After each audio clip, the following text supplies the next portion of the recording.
శ్రీ గురుభ్యో నమ. శ్రీ గురుచరిత్ర అధ్యాయం 2.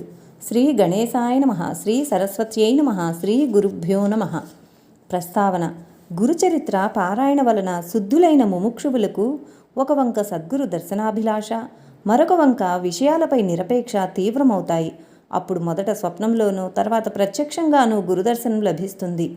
ఆ గురువు కూడా అనన్య గురుభక్తి చేత జీవన్ముక్తుడై ఉంటాడు. అట్టి సద్గురువు తారసిల్లినప్పుడు మన హృదయం ఆయనను నిస్సందేహంగా గుర్తిస్తుంది. వేరు నిదర్శనాలు అవసరం లేకనే కేవలం దర్శనమాత్రం చేతనే శాంతి ఆనందాలు కలుగుతాయి. అటుపైన వారి పట్ల మనకు కలిగిన భావాన్ని నిశ్చలంగా నిలుపుకోవాలి. అందుకు కూడా వారి లీలలు, చరిత్ర పారాయణ, చింతనలే సాధనాలు. అంతటి పూర్ణ గురుని తెలిపే అనన్య గురుభక్తుడు లభించడం కూడా మన జీవితాకాశంలో ఉదయిస్తున్న గురుకృపకు చిహ్నమే. అంటే గురుచరిత్ర పారాయణ చేసే అవకాశం కూడా ఇట్టిదేనన్నమాట. ఈ అధ్యాయంలోని గురుసేవా వృత్తాంతం కల్పితం కాదు. శ్రీ షిరిడీ సాయినాథుని గురుసేవ అక్షరాల అలానే ఉండడం గమనార్హం. సద్గురుసేవ అనుగ్రహం వలన సచ్చిష్యుడు క్షణంలో వేదాంగ పారంగతుడు అవ్వచ్చని, అతనికి సకల సిద్ధులు ప్రాప్తిస్తాయని పతంజలి మొదలైన మహర్షులు వ్రాసిన యోగశాస్త్ర గ్రంథాలు, శ్రీ గురుగీత కూడా చెబుతున్నాయి. శ్రీ అక్కల్కోట స్వామి, తాజుద్దీన్ బాబా మొదలైన వారి చరిత్రల్లో కూడా ఇందుకెన్నో తార్కాణాలు చూడవచ్చు. కథారంభము. స్వప్నంలో జడలు, విభూతి, పులితోలు ధరించి దర్శనమిచ్చిన ఆ మూర్తి నామధారకుని మనస్సుపై చెరగరాని ముద్ర వేసుకున్నది. ఆయనను ప్రత్యక్షంగా దర్శించాలన్న ఆవేదన అతనిలో తీవ్రమైనది.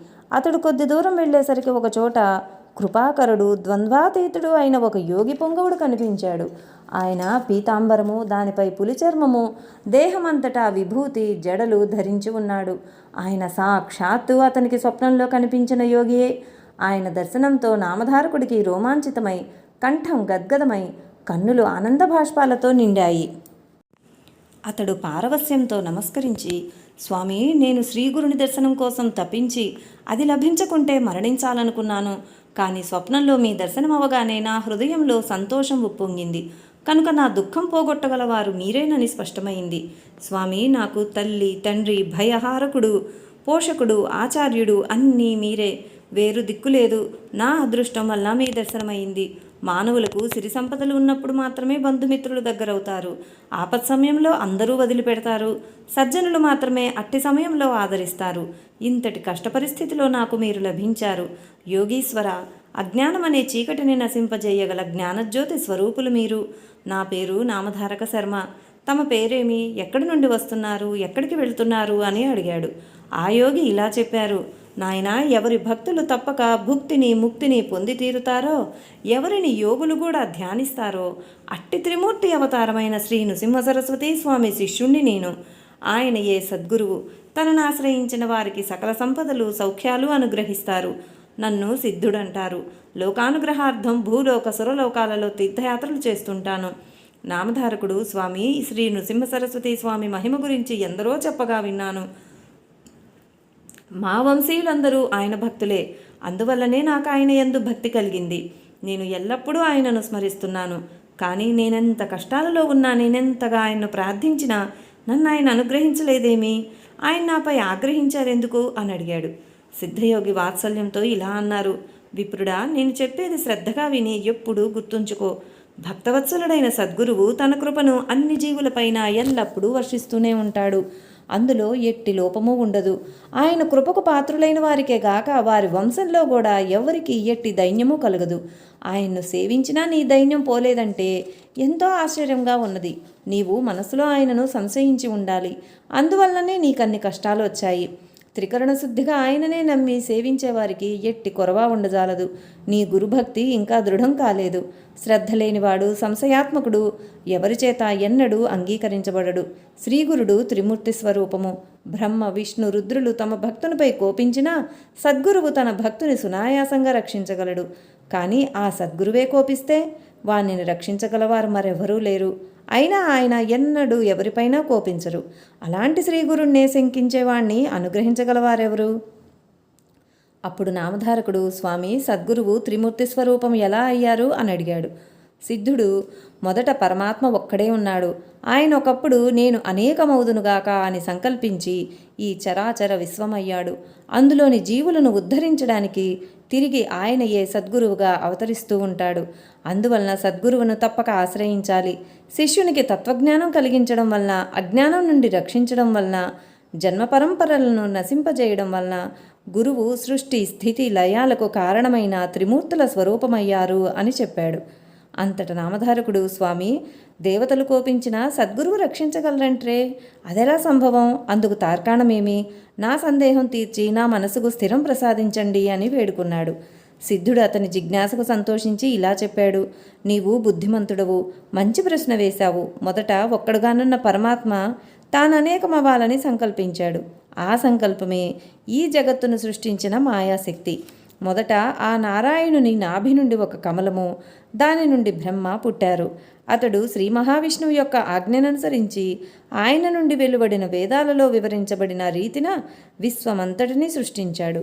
మొదట ఆయన బ్రహ్మనిష్ఠులైన సనక, సనందన, సనత్కుమార, సనత్ సుజాతులను, తర్వాత ప్రజాపతులైన మరీచి, అత్రి, అంగీరస, పులహ, పులస్త్య, క్రతు, వశిష్ఠులను సృష్టించాడు. తర్వాత ముల్లోకాలను, దేవతలను, నానా విధములైన జీవరాశిని, మానవులను సృష్టించాడు. వారి వారి పూర్వజన్మ సంస్కారములను అనుసరించి ఉత్తమమైన వర్ణాశ్రమ ధర్మాలను ఏర్పరిచాడు. అలాగే 4 యుగాలను సృష్టించి క్రమపద్ధతిన వాటిని భూమిపై ప్రవర్తింపజేశాడు. మొదటగా ఆయన సత్యమే ఆకారముగా కలిగి యజ్ఞోపవీతము, ఆభరణాలు ధరించియున్న కృతయుగాన్ని భూలోకంలో 17,28,000 సంవత్సరాలు ప్రవర్తించిరమ్మని ఆదేశించాడు. జ్ఞాన వైరాగ్యాలు ఈ కృతయుగ లక్షణాలు. అది పూర్తయ్యాక ఆయన దృఢమైన శరీరం కలిగి ఉండి చేతిలో యజ్ఞ సామాగ్రి ధరించిన త్రేతాయుగాన్ని పిలిచి భూమిపై 12,96,000 సంవత్సరాలు తన ధర్మాన్ని ప్రవర్తింపజేయమని ఆదేశించాడు. అందుకే ఆ యుగంలో అందరూ ధర్మశాస్త్రం ఎరిగి యజ్ఞ యాగాదులు అనుష్ఠించారు. అటు తర్వాత బ్రహ్మ ఖడ్గము, మంచంకోడు, ధనుర్బాణాలు ధరించిన ద్వాపర యుగాన్ని పిలిచి భూమిపై 8,64,000 సంవత్సరాలు తన ధర్మాన్ని ప్రవర్తింపజేయమని ఆదేశించాడు. అందుకే ఆ యుగంలో శాంతి, ఉగ్రత్వము, దయ, కాఠిన్యము మొదలైన పరస్పర విరుద్ధములైన గుణాలతో మానవులు జీవించారు. అటు తర్వాత బ్రహ్మదేవుడు కలిపురుషుని పిలిచాడు. ఈ కలిపురుషుడు మలినుడు, తగవులంటే అతడికి ఎంతో ఇష్టం. కలి అంటేనే తగవు అనే అర్థం. అతడు క్రూరుడు, వైరాగ్యమే లేనివాడు, పవిత్రత అంటేనే గిట్టనివాడు. అతడు తన ఎడమ చేతితో తన మర్మావయవాన్ని, కుడి చేతితో నాలుకను పట్టుకొని ఆనందంతో గంతులు వేస్తూ వచ్చాడు. పిశాచ రూపం గల అతనిని చూచి బ్రహ్మ నవ్వి వికృతమైన అతని చేష్టకు అర్థమేమని అడిగాడు. కలిపురుషుడు, నేను మానవులందరినీ కాముకులుగాను, జిహ్వాచాపల్యం గలవారుగాను చేసి వారు ఉత్తమగతి పొందకుండా చూస్తానని ప్రతిజ్ఞ పూనాను. అదే నా ఈ చేష్టకు అర్థం అన్నాడు. అప్పుడు బ్రహ్మ అతనిని భూలోకానికి వెళ్ళి అక్కడ 4,32,000 సంవత్సరాలు అతని ధర్మాన్ని ప్రవర్తింపజేయమని ఆదేశించాడు.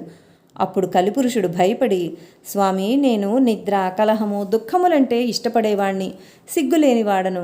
ఇతరుల వస్తువులను, స్త్రీలను అపహరించేవారు, దంభము, మాత్సర్యము గలవారు, కొంగజపం చేసే దొంగ సన్యాసులు, నమ్మిన వారికి ద్రోహం చేసేవారు, ధర్మాచరణకు అవసరమైన పదార్థాలను నాశనం చేసేవారు, స్త్రీ, పుత్ర, ధన వ్యామోహాలలో చిక్కినవారు, వేదశాస్త్రాలను నిందించేవారు, శివకేశవులు వేరని తలచి వారిని దూషించేవారు నాకెంతో ఇష్టులు. పుణ్యకార్యాలు చేసేవారు, ధర్మాన్ని పాటించేవారు నాకు శత్రువులు. ఎందరో ధర్మపరులున్న భూలోకానికి నేనెలా వెళ్ళగలను? బ్రహ్మజ్ఞానులను, భక్తులను, చిత్తశుద్ధితో జపధ్యానాదులు చేసేవారిని చూస్తేనే భయంతో నాకు వణుకు పుడుతుంది అన్నాడు. అప్పుడు బ్రహ్మ, కలి, నీవు భూలోకంలో ధర్మమాచరించే వారిని విడిచిపెట్టి తదితరులలోని అధర్మాన్ని అనుసరించి వారిని లోబరుచుకొని నీ ధర్మాన్ని ప్రవర్తింపజేయి. శివకేశవులొక్కరేనని తెలిసి పూజించేవారిని, తల్లి, తండ్రి, గురువులను సేవించేవారిని, కాశీలో నివసించేవారిని, గోవు, తులసి మొదలైన వాటిని పూజించేవారిని, వేద, శాస్త్ర, పురాణ స్మృతులను ఆసక్తితో విని వివేకం పొంది ధర్మం ఆచరించేవారిని నీవు బాధించవద్దు. ప్రత్యేకించి గురుసేవయందు దీక్ష వహించిన వారిని, గురుభక్తులను నీవు ఏమీ చేయలేవు. నీవు వారిని బాధించవద్దు. భూలోకంలో మిగిలిన వారందరూ నీవక్కడ ప్రవేశించగానే నీకు లోబడి ప్రవర్తించగలరు అని చెప్పాడు. కలిపురుషుడు, స్వామి, గురువంటే ఎవరు? అతని గురించి మీరు ప్రత్యేకించి చెబుతున్నారే, అతని గొప్పతనం ఏమిటి అని అడిగాడు. బ్రహ్మ ఇలా చెప్పాడు: గురువు త్రిమూర్తుల స్వరూపము. ఆయనయే బ్రహ్మ, విష్ణువు, మహేశ్వరుడు. అందువలన గురువు సంప్రీతుడైతే త్రిమూర్తులు తృప్తి చెందుతారు. గురువు కోపించిన వారిని ఆ త్రిమూర్తులలో ఏ ఒక్కరూ రక్షించలేరు. గురువు తన శిష్యునికి తత్వం ఉపదేశించి పాపము నశింపజేసి అతని యందు బ్రహ్మజ్ఞానం కలిగించి అతన్ని శాశ్వతంగా దుఃఖం నుండి తరింపజేస్తాడు. అలానే గురువు సంప్రీతుడైతే త్రిమూర్తులు సంప్రీతులవుతారు. కానీ త్రిమూర్తులలో ఏ ఒక్కరు సంప్రీతులైనా గురువు సంప్రీతుడు కాకపోవచ్చు. కనుక ఎవడు శాస్త్రానుసారం గురువును సేవించి ఆయన ప్రీతికి పాత్రుడవుతాడో అట్టి శిష్యుడు తానే బ్రహ్మ అవుతాడు. అతనికి తీర్థయాత్రలు, వ్రతాలు, తపస్సు చేసిన ఫలితమంతా గురుసేవ వల్లనే లభిస్తుంది. గురువు వల్లనే శిష్యునికి వర్ణాశ్రమ ధర్మాలు, సదాచారము, సదసద్వివేకము, కర్మాచరణ, భక్తి, వైరాగ్యము, ముక్తి కూడా లభిస్తాయి. గురువు లేనిదే మోక్షం లభించదు. కారణం, గురువు లేనిదే శాస్త్రశ్రవణము, తత్వశ్రవణము లభించవు. అవి లభించకుంటే మానవులకు నీ వలన భయం తప్పదు. శాస్త్రాలు స్వయంగా చదువుకుంటే అర్థమయ్యేవి కావు. శాస్త్రాలను సార్థకమైన రీతిన వివరించడం సద్గురువుకు మాత్రమే సాధ్యం. అందుకే ఆయన జ్ఞానజ్యోతి స్వరూపం. సద్గురు సేవ వలన సర్వము సిద్ధిస్తుంది. అందుకు తార్కాణం చెబుతాను విను. పూర్వం గోదావరి తీరంలో అంగీరస మహర్షి ఆశ్రమంలో అనేక మంది సద్బ్రాహ్మణులు, వ్రతదీక్ష పూనిన వారు, తపస్సులు ఉండేవారు. వారిలో పైలుని కుమారుడు వేదధర్ముడనే ముని ఉండేవారు. ఆయనకు ఎందరో శిష్యులుండేవారు. ఒకసారి ఆయన తన శిష్యుల భక్తి శ్రద్ధలను పరీక్షించదలిచి అందరినీ పిలిచి ఇలా అన్నారు: నా పూర్వజన్మ పాపాలలో ఎక్కువ భాగం ఈ జన్మలో తపస్సుతో నశింపజేసుకున్నాను. మిగిలి ఉన్న కొంచెము అనుభవిస్తే గానీ తీరదు. ఒకవేళ దానిని నా తపశ్శక్తితో పోగొట్టుకున్నా అది నా మోక్షానికి విఘ్నం కలిగిస్తుంది. అందువల్ల నేను సర్వపాపహరమైన కాశీనగరానికి వెళ్ళి ఆ కర్మశేషం అనుభవించి దాన్ని నశింపజేసుకుంటాను. అక్కడ నా పూర్వపాపాన్ని అనుసరించి గళత్కుష్ఠరోగిని, కుంటివాడిని, గుడ్డివాడిని అయ్యి 21 సంవత్సరాలు కర్మఫలం అనుభవిస్తాను. అంతకాలము అక్కడ నాకు తోడుగా ఉండి సేవ చేయగలవారు మీలో ఎవరున్నారు? గురుసేవలో లోపమొస్తే ఏమి ప్రమాదమోనన్న భయంతో శిష్యులంతా మౌనం వహించారు. దీపకుడనే శిష్యుడు ఆయనకు నమస్కరించి, స్వామి, మోక్షానికి విఘ్నం కలిగించే పాపశేషం ఉంచుకోరాదు. కానీ మీరు అనుమతిస్తే మీ బదులు ఆ పాపం నేనే అనుభవించి మీకు సేవ చేస్తాను, అనుగ్రహించండి అని విన్నవించుకున్నాడు. అప్పుడు ఆ గురువు సంతోషించి, ఈ పాపం నేను అనుభవించవలసిందే, వేరొకరు అనుభవిస్తే తీరదు. రోగి కంటే అతనికి సేవ చేసేవారి కష్టమే ఎక్కువ. అందుకు ఇష్టమైతే నీవు నాతో కూడా రావచ్చు అని అన్నారు. దీపకుడు అంగీకరించి గురువును కాశీకి తీసుకువెళ్ళాడు. అక్కడ వేదధర్ముడు మణికర్ణికా ఘట్టంలో స్నానం చేసి మణికర్ణికకు నమస్కరించి విశ్వనాథుని పూజించాడు. అటు తర్వాత కంబలాశ్వతర ప్రదేశంలో దీపకుడు నిర్మించిన కుటీరంలో నివసించసాగాడు. వెంటనే ఆయనకు గళత్కుష్ఠరోగము, కుంటితనము, గుడ్డితనము వచ్చాయి. ఆయన శరీరమంతా కుష్ఠరోగంతో కుళ్ళిపోయి పురుగులు పడి దుర్వాసన కొట్టసాగింది. దానికి తోడు మతిస్థిమితం కూడా తప్పింది. సహజంగా ఎంతో ప్రేమమూర్తి అయిన ఆ ముని ఎంతో క్రూరంగా ప్రవర్తించసాగాడు. దీపకుడు మాత్రం తన గురువు సాక్షాత్తు విశ్వనాథుడని విశ్వసించి నిత్యము ఆయన శరీరం శుభ్రం చేసి సర్వోపచారాలతో పూజ చేసి అన్నం తెచ్చి పెడుతుండేవాడు. ఆ ముని మాత్రం అతన్ని ఎన్నో రీతులు బాధిస్తుండేవాడు. అతడు మంచన్నం తెచ్చినా కూడా కొంచెమే తెచ్చాడని కోపించి ముని దానిని నేలపై విసిరికొట్టేవారు. దీపకుడు ఎక్కువగా భోజనం తెచ్చినప్పుడు ఆయన దాన్ని రుచి చూసి బాగాలేదని విసిరికొట్టి రుచికరమైన భోజనం తెచ్చిపెట్టమని వేధించేవారు. ఒక్కొక్కప్పుడు ప్రేమతో, అబ్బాయి, నీవు ఉత్తమ శిష్యుడివి, నా కోసం నీవెంతో కష్టపడుతున్నావు అని లాలించేవారు. కానీ మరుక్షణమే కోపించి, దుర్మార్గుడా, నీవు నన్నెంతో పీడిస్తున్నావు, నువ్వు వెళ్ళిపో, నా శరీరంలో దుర్వాసన పోయేలా కడగడం లేదు, అందువల్ల ఈగలు నన్ను గుడుతున్నాయి, తోలకుండా చూస్తావే అని కసురుతారు. దీపకుడు ఆ పని చేయబోతే ఆయన, దుష్టుడా, ఆకలితో నా ప్రాణం పోతుంది, ఇంకా భిక్షకు పోయి అన్నం తీసుకురాలేదేమి అని తిట్టేవారు, కొట్టేవారు. దీపకుడు మాత్రం కొంచెం కూడా చలించలేదు. పాపం ఎక్కువగా ఉన్నవారికి కష్టాలతో పాటు దుష్టత్వం కూడా కలుగుతుందని తెలుసుకుని దీపకుడు గురువును భక్తితో సేవిస్తున్నాడు. గురువే సకల దేవతా స్వరూపమని నమ్మిన అతడు కాశీక్షేత్రయాత్ర కూడా చెయ్యక, అచ్చటి దేవతలను కూడా దర్శించక గురుసేవలోనే లీనమయ్యాడు. అతడెవ్వరితోనూ మాట్లాడేవాడు కాదు. తన శరీరానికి కావలసిన పనులు కూడా చేసుకునేవాడు కాదు. ఒకనాడు కాశీ విశ్వనాథుడు అతని గురుభక్తికి మెచ్చి దర్శనమిచ్చి వరం కోరుకోమన్నాడు. అతడు తన గురుదేవుని అనుజ్ఞ లేనిదే ఎట్టి వరము కోరలేనన్నాడు. తన గురువు వద్దకు వెళ్ళి వారు వ్యాధి తగ్గేలా తాను వరం కోరడం ఆయనకు ఇష్టమేనా అని వేదధర్ముణ్ణి విచారించాడు. అప్పుడు ఆయన, ఏమిరా, నా సేవ చేయడం నీకు అంత కష్టంగా ఉందా? నా కోసం నీవెట్టి వరము కోరనక్కర్లేదు. వరం వల్ల ఈ రోగం పోగొట్టుకుంటే దాన్ని మరొక జన్మలో అనుభవించవలసి వస్తుందని శాస్త్రం చెబుతోంది. కనుక నేను ఈ జన్మలోనే ఈ పాపం అనుభవించి నా మోక్షానికి ఆటంకం తొలగించుకుంటాను అని చెప్పారు. కాశీ విశ్వనాథుడు దీపకుని ద్వారా ఆ విషయం తెలుసుకుని నిర్వాణ మండపానికి వచ్చి దేవతలందరి సమక్షంలో ఆశ్చర్యంతో ఆ విషయం విష్ణుమూర్తితో చెప్పాడు. విష్ణుమూర్తి ఆనందించి ఆ గురు శిష్యులను చూడడానికి వెళ్ళాడు. ఆయన చూడగానే దీపకుడు నమస్కరించి, స్వామి, వరాలు కోరి మీకోసం తపస్సు చేస్తున్న వారిని ఉపేక్షించి మిమ్మల్ని ఎన్నడూ సేవించని నాదుకు దర్శనమిచ్చారేమి అని అడిగాడు. విష్ణుమూర్తి, నాయన, గురువును భక్తితో సేవిస్తే నన్ను సేవించినట్లే. అట్టి శిష్యోత్తమునకు నేను అధీనుడను.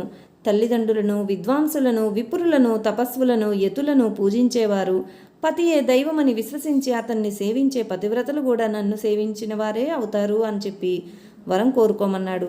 దీపకుడు ఆయనకు నమస్కరించి, గురువే సకల దేవతా స్వరూపమని, సకల తీర్థస్వరూపి అని వేదాలు, శాస్త్రాలు చెబుతున్నాయి. మీరిచ్చే వరం గురువు ఇవ్వగలడు గదా అన్నాడు. శ్రీమన్నారాయణుడు, మేమిద్దరము ఒక్కటే. మా ఇద్దరి సంతోషం కోసం వరం కోరుకో, నేనది ప్రసాదించి ఎల్లప్పుడూ నీ ఆధీనంలోనే ఉంటాను అన్నాడు.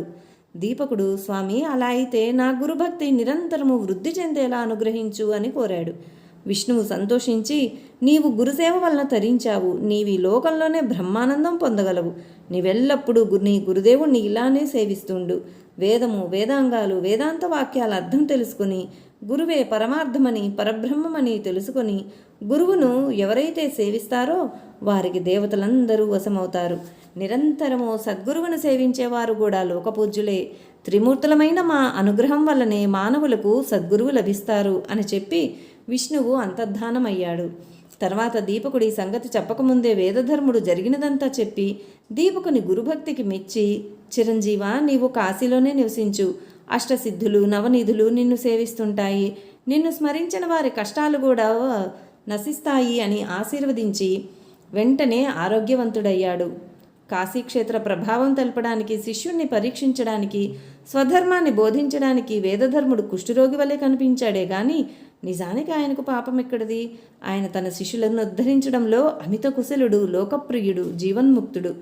ఆదర్శప్రాయుడైన ముముక్షువు తన ప్రారంధాన్ని సంతోషంగా ఎలా అనుభవించాలో సాధకులకు తెలపడానికి, శిష్యుని భక్తిని, నిష్ఠ, ఓర్మిలను, విశ్వాసాన్ని పరీక్షించడానికి మాత్రమే కుష్ఠరోగగ్రస్తుడయ్యాడు. ఇటువంటి గురుసేవా వృత్తాంతాలు అనేకమున్నాయి. ఇవి చెప్పేవారి దోషాలను, వినేవారి పాపాలను కూడా పోగొడతాయి.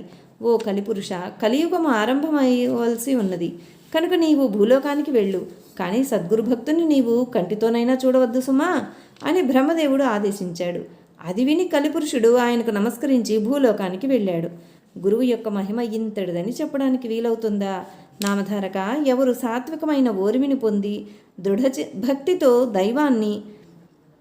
భక్తితో సద్గురుని భజిస్తారో వారు తప్పక కృతకృత్యులవుతారు. కాబట్టి నీవు పరమశ్రేయస్సు కోరితే నిస్సంశయంగా శ్రద్ధాన్వితుడవై నరదేహంతో అవతరించిన శ్రీగురుని సేవించు అని సిద్ధుడు చెప్పారు. శ్రీ దత్తాయ గురవే నమః. శ్రీ శ్రీపాద శ్రీవల్లభాయ నమః. శ్రీ నృసింహ సరస్వత్యై నమః.